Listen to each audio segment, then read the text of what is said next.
Hey guys, welcome back to another tutorial video. So in today's video, I'll show you how to fix Wi-Fi connection problems on your Steam Deck.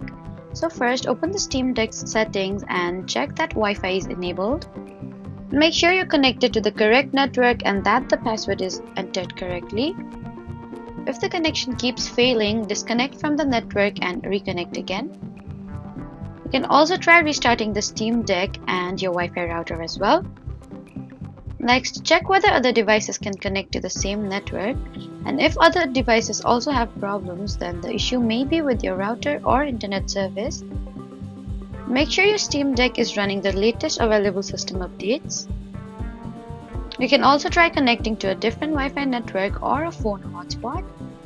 This helps determine whether the problem is specific to your home network.